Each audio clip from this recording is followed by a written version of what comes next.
ஆப்பிரிக்க பழங்குடியின மக்கள் அவங்களுடைய வாழ்க்கையில் அவங்க பின்பற்றக்கூடிய ஒரு வாழ்வியல் தத்துவம் தான் உபுண்டு. அதை பற்றி தான் இன்னைக்கு ராகவன் என்ற நண்பர் மின்னஞ்சல் மூலமா நம்ம கிட்ட ஒரு சில விஷயங்கள் பகிர்ந்திருந்தாரு. வாழ்க்கைக்கு தேவையான ஒரு அத்தியாவசியமான விஷயம் அதுக்குள்ளார ஒளிஞ்சிட்டு இருக்குதுன்னாரு. ஒரு மரத்துக்கடியில ஒரு பாஸ்கெட்ல ஸ்வீட்ஸை வச்சு 100 மீட்டர் தள்ளி அந்த ஆப்பிரிக்க பழங்குடியின குழந்தைகளை வரிசையா நிக்க சொல்லி யார் முதல்ல போயிட்டு அந்த பாஸ்கெட் எடுத்துக்கிறீங்களோ அவங்களே ஒட்டுமொத்தமா எல்லா ஸ்வீட்ஸையும் எடுத்துக்கலாம்னு சொல்லியிருக்காரு அந்த ஆய்வியல் நிபுணர்.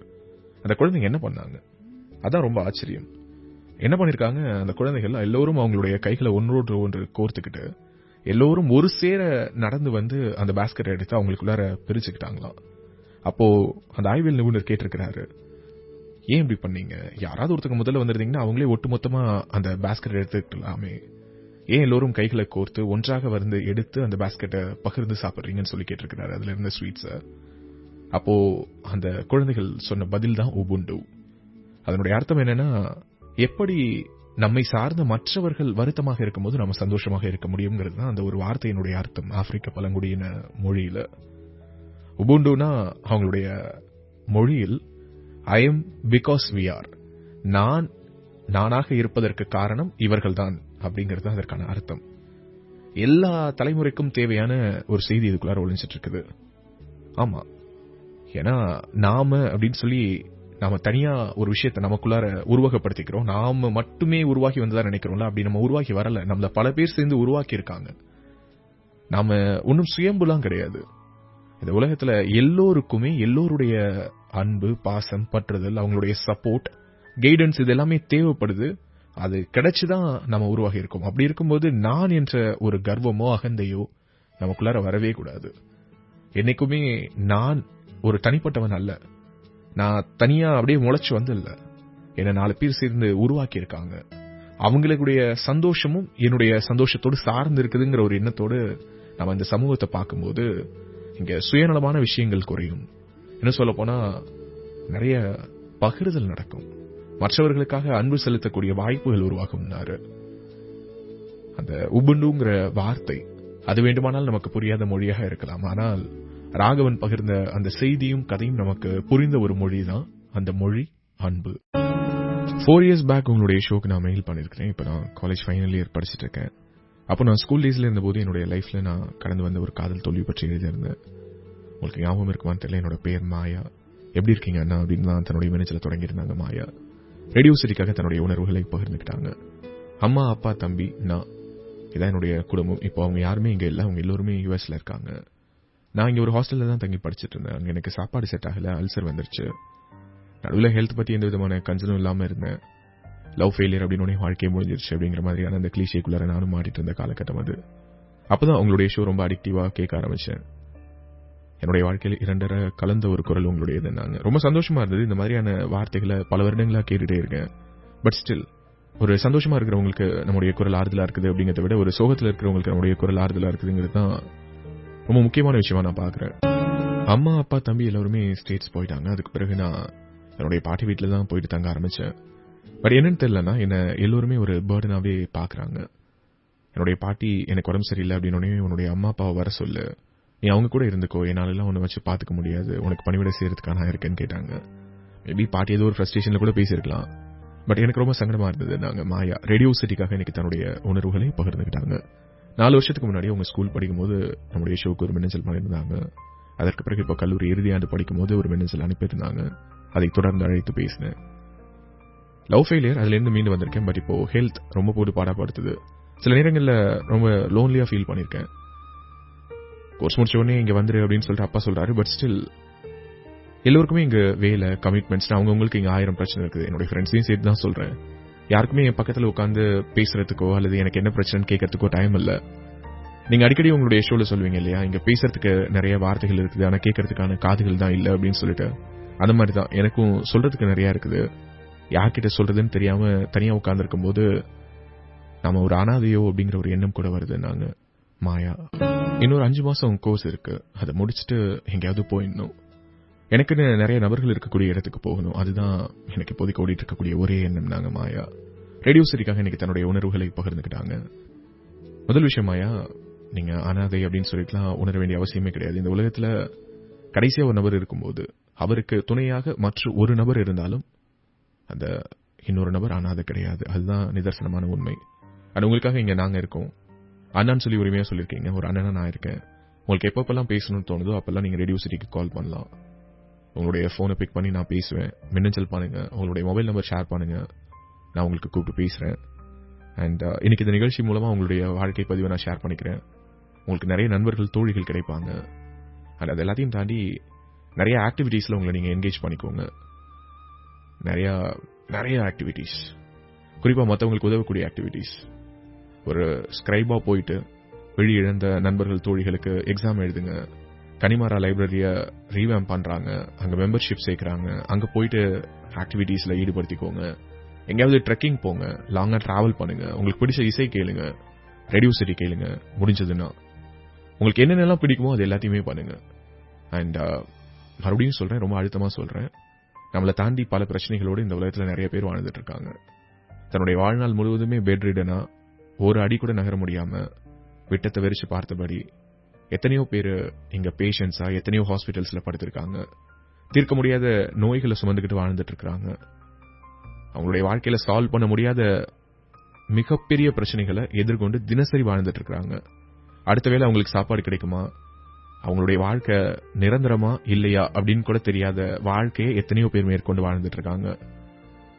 ஒரு அழகான குடும்பம், மேபி அவங்களுடைய கமிட்மெண்ட்காக அவங்க டிராவல் பண்ணி ஸ்டேட்ஸ்க்கு போயிருக்கலாம். பட் ஸ்டில் உங்களுக்கு இவ்வளவு ஒரு லோன்லினஸ் அவங்க கொடுத்துட்டு போயிருக்க கூடாது, அதை நான் ஒத்துக்கிறேன். But at the same time அதற்காக அவங்களை நம்ம ரொம்பவும் அக்யூஸ் பண்ண முடியாது. ஸோ வாழ்க்கையை ஒரு பாசிட்டிவ் நோட்டோட பார்க்க ஆரம்பிங்க. அந்த பாசிட்டிவிட்டி உங்களுடைய பிரச்சனைகளுக்கு ஒரு இமீடியட் சொல்யூஷனை கொடுக்கும் நான் நம்புறேன். இங்க பலருக்குமே பிரச்சனையுடைய வேறு என்ன அப்படின்னு சொல்லிட்டு தெரிஞ்சுக்கிறதுல ஆர்வமும் கிடையாது. அந்த பிரச்சனைக்கான உண்மையான தீர்வை நோக்கி போகணுங்கிற எண்ணமும் கிடையாது. இதுதான் பல பிரச்சனைகளுக்கு காரணம்னாரு ராம் ரேடியோ சிட்டிக்காக தன்னுடைய உணர்வுகளை மின்னஞ்சல் மூலமா பகிர்ந்துக்கிட்டாரு. என்கிட்ட ஒரு ஃப்ரெண்ட் வந்து சொன்னார், லவ் குரு, மேரேஜ் ஆகி 2 வருஷமா பயங்கர பிரச்சனைங்க, தொடர்ந்து சண்டையாவே இருக்குது, எப்படி சரி பண்றதுன்னே தெரியல, பேசாம டிவோர்ஸ் பண்ணிடலாமா அப்படிங்கிற ஒரு எண்ணத்தோடய வாழ்க்கை அணுகிட்டு இருக்கேன் அப்படின்னு. நான் அவர்கிட்ட சொன்ன முதல் விஷயமே என்னன்னா, உங்களுக்கு முதல்ல உங்க ஒய்ஃபை பிடிக்குமா, அந்த கேள்வி நீங்க என்னைக்காவது உங்களுக்குள்ள கேட்டு இருக்கீங்களான்னு. பிடிக்காம எப்படிங்க கல்யாணம் பண்ணிருப்போம், என்ன கேள்வி இதுன்னாரு. கல்யாணம் பண்ணும்போது பிடிச்சிருக்கலாம், ஆனா இந்த 2 வருஷம் வாழ்க்கைக்கு பிறகு பிடிச்சிருக்குதாங்கிற கேள்வியை கேட்டுக்கோங்க உங்களுக்குள்ள. அந்த கேள்வியை கேட்டீங்கன்னா தான் அதுக்கு பிறகு இதுல ஃபர்தரா நீங்க டிசைட் பண்ண முடியும். அதோட இன்னொரு விஷயம் சொல்றேன், பிரிஞ்சிடணும், டிவோர்ஸ் அப்படிங்கிற ஒரு தாட்டோடய நீங்க ஒவ்வொரு பிரச்சனையும் அணுகிட்டே இருந்தீங்கன்னா வாழ்க்கையில நீங்க எதையுமே சரி பண்ண முடியாது. சேர்ந்துதான் வாழ போறோம் அப்படிங்கிற ஒரு எண்ணத்தோட இந்த பிரச்சனைகளை அணுகுனீங்கன்னா அப்போ உங்களுக்கு சொல்யூஷன் கிடைக்கும். டிவோர்ஸ் தான் அப்படிங்கிற முடிவோட இதை அணுகுனீங்கன்னா இன்னும் நிறைய பிரச்சனைகள் தான் கிடைக்கும். ரொம்ப நேரம் வரைக்கும் அவருக்கு அவருடைய லைஃப்ல என்ன பிரச்சனைங்கிறதே புரியல. என்ன பிரச்சனைன்னு கேட்டா அவர் சொல்றதெல்லாம் பாத்தீங்கன்னா ரொம்ப சின்ன புள்ளத்தனமா இருக்குது. பக்கத்துல உட்கார்ந்திருக்க பையன் என்ன கிள்ளிட்டான், பென்சில வச்சு குத்திட்டான்னு ஸ்கூல் பசங்க வந்து கம்ப்ளைண்ட் சொல்ற மாதிரி சொல்லிக்கிட்டு இருந்தாரு. நான் சொன்னேன், இதெல்லாம் பிரச்சனை கிடையாது, இதெல்லாம் டெய்லி வரக்கூடிய சண்டைங்கிறது வேற, பிரச்சனைங்கிறது வேற. இந்த சண்டையெல்லாம் போடுறதுக்கு காரணமா ஒரு பிரச்சனை இருக்கும்ல, அது என்ன பிரச்சனைன்னு கேட்டேன். கடைசி வரைக்கும் அவருக்கு தெரியல. எனக்கு ஒரு விஷயம் மட்டும் அவர்கிட்ட பேசும்போது ரொம்ப ஈஸியா புரிஞ்சது. என்னன்னா, இங்க பலருக்குமே அவங்களுடைய லைஃப்ல அவங்க என்ன பிரச்சனையை ஃபேஸ் பண்ணிட்டு இருக்காங்கன்னு தெரியல. டெய்லி அவங்க டீல் பண்ணக்கூடிய ஒரு சில இஷ்யூஸ் பிரச்சனைன்னு நினைக்கிறாங்க. அந்த வேர் அது என்னங்கிறது தேடி போறதுக்கு இங்க யாருமே தயாரா இல்லைன்னாரு. ஒரு சிலர் சொல்லுவாங்களே, லவ் குரு, என்னுடைய பொன்னாட்டி எனக்கு ரொம்ப பிடிக்கும், அடிச்சாலும் வாங்கிப்பேன் அப்படின்னு சொல்லிட்டு. அதான் லைஃபுடைய சக்சஸா நான் பாக்குறேன்னாரு ராம். ரேடியோ சிட்டிக்காக இன்னைக்கு தன்னுடைய உணர்வுகளை பகிர்ந்துக்கிட்டாரு. என்ன ராம் சொல்ல வரீங்க அப்படின்னா, பொன்னாடி அடிச்சா வாங்கிக்கணுமா, அதுதான் வாழ்க்கையுடைய சக்சஸான்னு? அதை அப்படி புரிஞ்சுக்க கூடாது லவ் குரு. பொன்னாடி கிட்ட தோக்குறவன் வாழ்க்கையில மத்த எல்லா இடத்துலயும் ஜெயிச்சுக்கிட்டே இருப்பான். பொன்னாடியை ஜெயிக்கணும்னு நினைக்கிறவன் வாழ்க்கையில பல பிரச்சனைகளை சந்திச்சுக்கிட்டே இருப்பான். இது நான் சொன்னது கிடையாது, ஒரு மிகப்பெரிய நடிகர் ஒரு மேடையில சொன்னது. அது எவ்வளவு உண்மை அப்படின்னு சொல்லிட்டு அந்த பிரச்சனையை டீல் பண்ணி பார்த்தவங்களுக்கு தான் தெரியும். நீங்க உங்க ஒய்ஃப் கிட்ட தோத்துறீங்களே, நீங்க இந்த உலகத்துல இருக்க அத்தனை பேரையும் ஜெயிக்கலாம். ஆனா உங்க ஒய்ஃபை ஜெயிக்கணும்னு நினைச்சீங்கன்னா இந்த உலகத்துல இருக்க அத்தனை பேர்கிட்டையும் தோப்பீங்க. ஒருத்தங்க கிட்ட தோக்கிறது பெஸ்டா, உலகத்துல இருக்க அத்தனை பேர்கிட்டையும் தோக்கிறது பெஸ்டாங்கிறத நீங்களே கேள்வி கேட்டுக்கோங்கன்னாரு. இவ்வளவு சின்சியரா பேசுறாரு அண்ட் இவ்வளவு எக்ஸ்பீரியன்ஸ்டா ஒரு சில வார்த்தைகளை உதிர்க்கிறாரு, என்ன பண்றீங்க அப்படின்னு சொல்லி கேட்டேன். என்ன பண்றேங்கிறதுலாம் ஒரு பக்கம் இருக்கட்டும், மேரேஜ் ஆகி 6 வருஷம் ஆகுது, இது போதுமா இவ்வளவு வார்த்தைகள் பேசுறதுக்குன்னாரு. தேங்க்ஸ் சொல்லி விடை பெற்றேன். அனுபவபூர்வமான வார்த்தைகளை பகிர்ந்ததுக்கு. அவர் சொல்றது ரொம்ப சத்தியமான வார்த்தைகள் அப்படின்னு சொல்லிட்டு கல்யாணமான நண்பர்கள் இப்ப ஷோ கேட்டுட்டு இருப்போங்க எல்லாருமே ஆமா ஆமான்னு மண்டி ஆட்டுறீங்க, அதுலயே தெரியுது. ஒரு பெயர் குறிப்பிட விரும்பாத தம்பி மின்னஞ்சல் பண்ணிருந்தாரு. ஆனா என்னுடைய இங்கிலீஷ் தப்பு தவறுமா இருந்ததுன்னா மன்னிச்சுக்கோங்க. எங்களுடைய காதல் ஜஸ்ட் ஒரு அட்ராக்ஷனால வந்தது கிடையாது. ஆமா, எங்களுடைய காதல் மிகப்பெரிய ஈகோ கிளாஷஸ்க்கு பிறகு வந்தது. எங்களுடைய காதல் பல பொசசிவ்னஸ் சார்ந்த சண்டைகளை கடந்து வந்தது. எங்களுடைய காதல் பல மிஸ் அண்டர்ஸ்டாண்டிங்க கடந்து வந்தது. எங்களுடைய காதல் tons and tons of negatives மீறி வந்தது. ஆமா, இப்படிதான் என்னுடைய காதலை நான் சொல்லணும்னு நினைக்கிறேன். ஏன்னா ஜஸ்ட் ஒரு ஜெண்டர் பேஸ்ட் அட்ராக்ஷன்ல வரக்கூடிய காதல் எவ்வளவு காலத்துக்கு நிலைச்சிருக்கும்னு தெரியல. ஆனா உச்சகட்டமான சண்டைகள், இதுக்கு மேல ஒருத்தங்க திட்டிக்க முடியாது, இதுக்கு மேல ஒருத்தங்க நெகட்டிவா புரிஞ்சுக்க முடியாதுன்னு இவ்வளவு விஷயங்களையும் கடந்து எனக்கு காதல் வந்ததுனாலதான் இன்னைக்கு அந்த காதல் உலகத்திலேயே பெஸ்ட் காதல்னு என்ன சொல்ல வைக்குதுன்னாரு. ரொம்ப சந்தோஷமா இருந்தது. ஐஎஃப்எஸ் ப்ரிப்பரேஷன்ல இருக்கிறேன்னா, எதுக்காக ஐஎஃப்எஸ் ப்ரிப்பேர் பண்றேன்னா, என்னுடைய அம்மா அப்பாவுக்கு இந்த சொசைட்டில ஒரு பிரஸ்டீஜ கூட்டி கொடுக்கிற ஒரு விஷயமா அது இருக்கும் நான் நம்புறேன். Just one more feather in the cap, அதற்காக மட்டும்தான் நான் ப்ரிப்பேர் பண்றேன். அவங்களுக்கு ஜாதி தான் முக்கியம், அப்கோர்ஸ். ஆமா, ஏன்னா ஜாதி சார்ந்த விஷயங்கள்ல அவங்களுக்கு நம்பிக்கை அதிகம். எனக்கும் கூட என்னுடைய காஸ்ட பிடிக்கும். பட் ஸ்டில் காஸ்ட் அப்படிங்கிறது நாமளாவே உருவாக்குன ஒரு ஃப்ரேம் ஒர்க், அவ்வளவுதானே. என்னுடைய வாழ்க்கையில என்னுடைய நெகட்டிவ்ஸ் எல்லாத்தையும் தெரிஞ்சுக்கிட்டு ஸ்டில் என்ன லவ் பண்ற ஒருத்தி கிடைச்சிருக்கா இல்லையா, அப்படிப்பட்ட ஒருத்தி என் வாழ்க்கையில இருக்காங்கிறது எனக்கு ஒரு மிகப்பெரிய சந்தோஷத்தை கொடுக்குது. அதை வார்த்தைகளால விவரிக்க முடியாது. என்னுடைய அப்பா எனக்காக ரொம்ப கேர் பண்ணுவாரு. 10th நான் மார்க் கம்மியா வாங்கிட்டேன்னு அழுதாரு. அதுக்காகவே ஹாஸ்டல்ல விடிய உட்காந்து படிப்பேன். +2ல 1177 ஸ்கோர் பண்ணேன். இப்போ ஐஎஃப்எஸ் ப்ரிப்பேர் பண்றேன், நடுவில் இன்ஜினியரிங் முடிச்சிருக்கேன். பட் ஸ்டில் என்னுடைய அப்பாவுக்காக, என்னுடைய அம்மாவுக்காக என்னுடைய வாழ்க்கை துணையை நான் மாத்திக்கிற ஐடியால இல்ல. நான் அவளை தான் கல்யாணம் பண்ணிக்கணும்னு நினைக்கிறேன். அவ வேற காசு சேர்ந்தவ தான். ஆனா இந்த உலகத்திலேயே அவ தான் பெஸ்ட்னு எனக்கு தோண வச்சிருக்கா. ஒரு சில விஷயங்கள் பேசணும்னாரு. சென்னை கோவை என்ற எல்லைகளை கடந்து ரேடியோ சிட்டி தன்னுடைய 3வது ஸ்டேஷனை இப்போ தமிழகத்தில் மதுரையில் தொடங்கி இருக்குது. அங்கும் ரேடியோ சிட்டி லவ் குரு நிகழ்ச்சி இரவு 9 மணி முதல் 12 மணி வரை ஒலிபரப்பாகுது. சோ தமிழகம் முழுவதும் இப்போ லவ் குரு நிகழ்ச்சி இரவு 9 மணி முதல் 12 மணி வரை, சென்னையில் இரவு 9 மணி முதல் 1 மணி வரைக்கும். ஒரு பெயர் குறிப்பிட விரும்பாத தம்பி ஐஎஃப்எஸ் பிரிப்பரேஷன்ல இருக்கிறாரு. அவருடைய மின்னஞ்சலை தொடர்ந்து அழைத்து பேசினேன். பல விஷயங்கள் மனம் விட்டு பேசினாரு. ஆனா ரொம்ப சிம்பிள்னா, என்னுடைய காதல் என்னுடைய வீட்டுக்கு தெரிஞ்ச உடனே என்னுடைய அப்பா சொன்னாரு, நீ அந்த பொண்ணை கல்யாணம் பண்ணிக்கிறீங்கன்னா மிகப்பெரிய கான்சிக்வன்சஸ் எல்லாம் ஃபேஸ் பண்ண வேண்டியது இருக்கும். முதல் விஷயம், அப்பாங்கிற ஒரு நபரை நீ தலைமொழிகணும்னாரு. புரியலண்ணா, அவங்களுடைய சந்தோஷத்துக்காக நான் என்னென்னவோ செய்யறேன். 10th படிச்சு நான் மார்க் கம்மியா வாங்கிட்டேன் அப்படின்னு சொன்ன உடனே எங்க அப்பா அழுதாரு. அதுக்காகவே +2ல படிச்ச மார்க் ஸ்கோர் பண்ணேன். இப்போ ஐஎஃப்எஸ் ப்ரிப்பரேஷன்ல இருக்கேன். அவர் விரும்பின காலேஜ்ல தான் அப்கோர்ஸ் இன்ஜினியரிங் படிச்சிருக்கேன், முடிச்சிருக்கேன். பட் எல்லாத்தையும் பண்ண எனக்கு என்னுடைய வாழ்க்கையில யார் என் கூட டிராவல் பண்ணணும்னு என்னுடைய விருப்பத்தை நான் தேர்வு செய்யறதுக்கான உரிமை இல்லையா? சோ நான் விரும்பின பொண்ணு கூட வாழணும் அப்படின்னா என்னுடைய அப்பாவை நான் தலை முழுகணும். ஏன் இப்படிப்பட்ட ஒரு எண்ணத்தோட அணுகுறாங்கிறது எனக்கு சத்தியமா தெரியலனா, கண்டிப்பா என்னுடைய தேர்வு சரியான ஒரு தேர்வா இருக்கும் நான் நம்புறேன். ஏன்னா என்னுடைய வாழ்க்கையில என்னை பத்தி எல்லாமே தெரிஞ்சுக்கிட்டு என் கூட இவ்வளவு சண்டை போட்டு என்னுடைய நெகட்டிவ்ஸ் எல்லாம் புரிஞ்சுக்கிட்டு என் கூட டிராவல் பண்ற ஒருத்தியால தான் என் வாழ்க்கையை என்ன ரொம்ப சந்தோஷமா வச்சுக்க முடியும் நான் நம்புறேன். இப்படிப்பட்ட பெற்றோர்கள் கிட்ட, குறிப்பா கண்மூடித்தனமா தங்களுடைய குழந்தைகளின் நியாயமான ஆசைகளை கூட நிறைவேற்ற மறுக்கக்கூடிய பெற்றோர்கள் கிட்ட நீங்க பேசணும். அதற்கு ஏதாவது ஏற்பாடு பண்ண முடியுமா? கண்டிப்பா எங்க அப்பாலாம் வந்து உட்கார்ந்து பேச மாட்டாரு. பட் ஸ்டில் அவர் வந்து உட்கார்ந்து பேசினா, நீங்க பேசினா கன்வின்ஸ் ஆவாருன்னு நான் நம்புறேன். இதுக்கெல்லாம் ஏதாவது சாத்தியங்கள் இருக்கா? எப்படி நான் என்னுடைய விருப்பத்தை நான் நிறைவேற்றிக்கிறது அப்படிங்கிறது இப்போ என் முன்னாடி இருக்கக்கூடிய ஒரு மிகப்பெரிய சேலஞ்சா இருக்குது. தெரியல. அவர்கிட்ட சொல்லணும்னா உங்க மூலமா சொல்லணும்னு நினைக்கிறேன். அப்பா, உங்களை எனக்கு ரொம்ப பிடிக்கும். உங்களை எனக்கு எவ்வளவு பிடிக்குங்கிறது இது வரைக்கும் நான் உங்ககிட்ட எக்ஸ்பிரஸ் பண்ணாம இருக்கேனா என்னன்னு எனக்கு தெரியல. உங்களுடைய வார்த்தைகள் எனக்கு ரொம்ப ரொம்ப முக்கியம். நீங்க இல்லாம தான் எனக்கு இப்படிப்பட்ட ஒரு வாழ்க்கை கிடைக்கும் அப்படின்னா எனக்கு இந்த வாழ்க்கையை ஏத்துக்கிறது அவ்வளவு சங்கடமா இருக்குதுப்பா. ஒரு மாதிரி பிரஷரைஸ்டு சிச்சுவேஷன்ல உங்க பையனை நீங்க வச்சிருக்கீங்க அப்படின்னு சொல்லிட்டு அவர்கிட்ட சொல்லணும்னு நினைக்கிறேன் உங்க ஷோ மூலமா. அதற்காக தான் இந்த மின்னஞ்சல் அவருடைய மின்னஞ்சலை நிறைவு செய்திருக்காரு. ஒரு சில வார்த்தைகள் இந்த தம்பிக்கும் இந்த தம்பியுடைய பெற்றோர்கள் மாதிரி இந்த நிகழ்ச்சியோடு இணைந்து இருக்கக்கூடிய பல பெற்றோர்களுக்கும் சேர்த்து. இன்ஜினியரிங் முடிச்சுட்டு இப்போ ஐஎஃப்எஸ் ப்ரிப்பரேஷன்ல இருக்கக்கூடிய அந்த தம்பி லவ் பண்றாரு. வேற காஸ்ட சேர்ந்த ஒரு பொண்ணு. சின்ன வயசுல இருந்தே அம்மா அப்பா சொல்ற வார்த்தையை மீறி நடக்காத ஒரு பையன். வீட்டுக்கு அவருடைய லவ் விஷயம் தெரிஞ்ச உடனே அப்பா சொல்ற முதல் வார்த்தை, அந்த பங்கிற ஒரு உறவை நீ தலை முழுகிட்டு வேணா நீ அந்த பொண்ணை ஏத்துக்கோன்னு சொல்றாரு.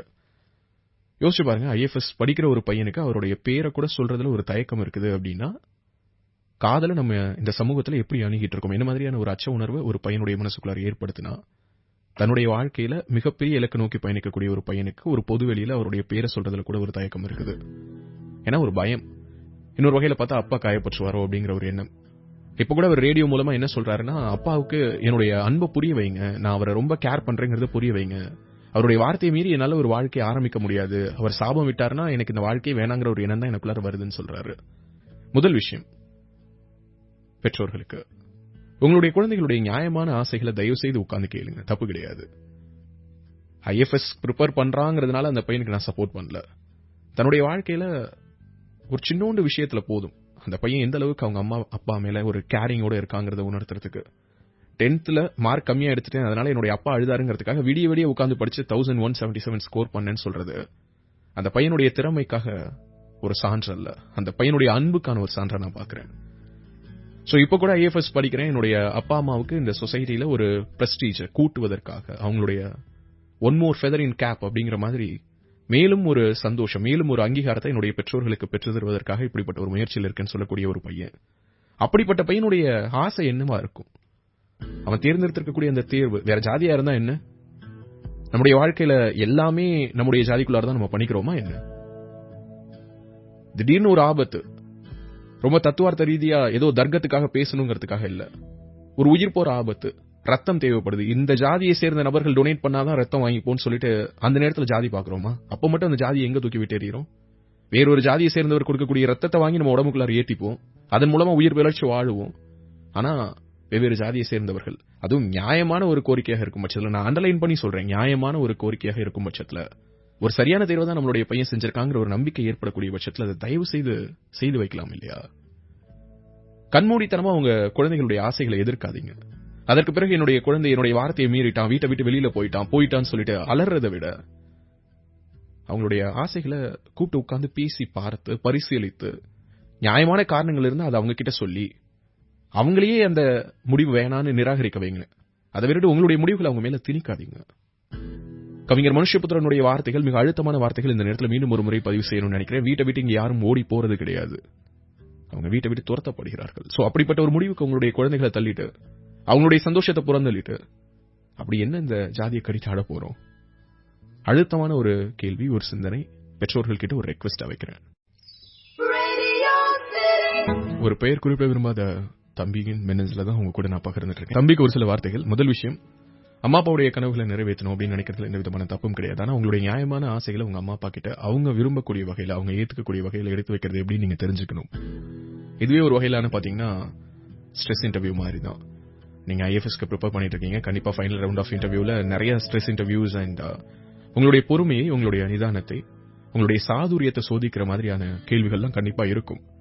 சோ அதனால இப்பயில இருந்து இதெல்லாம் பழகிக்கோங்க. உங்களுடைய அம்மா அப்பாவையே உங்களால கன்வின்ஸ் பண்ண முடியலன்னா நீங்க வேற யாரை போயிட்டு கன்வின்ஸ் பண்ண போறீங்க? அஃப்கோர்ஸ் ஒத்துக்கிறேன், உங்களுடைய ஷூஸ்ல நின்னு பார்க்கும்போது என்னால கண்டிப்பா எப்படிப்பட்ட ஒரு பிரஷரை நீங்க ஃபேஸ் பண்றீங்க அப்படிங்கறத என்னால புரிஞ்சுக்க முடியுது. ஆனா ஆரம்பத்துல இருந்து நம்ம என்ன பண்ணிடுறோம் அப்படின்னா, அவங்களுடைய விருப்பத்தை நமக்கான விருப்பமா நம்ம தொடர்ந்து செய்துகிட்டே இருக்கோம். ஒரு கட்டத்திலேயாவது உங்களுடைய விருப்பம் வேறு, உங்களுடைய தேடல் வேறு அப்படிங்கறத உங்களுக்கு உணர்த்தணும். ஏன்னா வாழ்க்கையில எல்லா விஷயத்தையுமே முதல்ல இருந்து அம்மா அப்பா சொல்றாங்கன்னு செஞ்சுட்டு கடைசி அந்த கல்யாணம் அப்படிங்கிற ஒரு விஷயத்தை வரும்போது மட்டும் நம்மளுடைய சாய்ஸை கொண்டு போய் முன்னாடி நிறுத்தினா உங்களுக்கு வரக்கூடிய முதல் கேள்வி என்னன்னா, இவ்வளவு நாளா நாங்க சொல்றதுதானே செஞ்ச, இப்ப என்ன திடீர்னு உனக்குன்னு ஒரு சாய்ஸ் அப்படிங்கிற ஒரு கேள்வி வருது. அப்படின்னா எப்பவுமே அம்மா அப்பா சொல்றதை கேட்க கூடாதா? எதிர்த்து பேசணுமா? அப்படின்னா அப்படி கிடையாது. அம்மா அப்பா உங்களுக்கு இது பிடிச்சிருக்குது, எனக்கு இது பிடிச்சிருக்குது, ஆனா உங்களுக்கு அது பிடிச்சிருக்குங்கிறதுனால நான் இதை செய்யறேன், ஆனா எனக்கு அது 100% பிடிக்கல அப்படிங்கறத உங்களுக்கு உணர்த்தணும். சோ இந்த அளவுக்கு கிளவரா உங்க அம்மா அப்பா கிட்ட பேசுறதுக்கான வாய்ப்புகள் உங்களுக்கு அமைஞ்சிருந்தாலும் அதை நீங்க பயன்படுத்திக்கல. அஃப்கோர்ஸ் நீங்க ரொம்ப நல்ல பையனா இருந்திருக்கீங்க, ஆனா உங்களுடைய விருப்பங்கள் என்ன அப்படிங்கறத நீங்க உணர்த்தணும். உங்களுடைய அம்மா அப்பா கண்டிப்பா உங்களுக்கு ஒரு தப்பான விஷயத்தை கைட் பண்ணிருக்க மாட்டாங்க, அதை நான் 200% நம்புறேன்.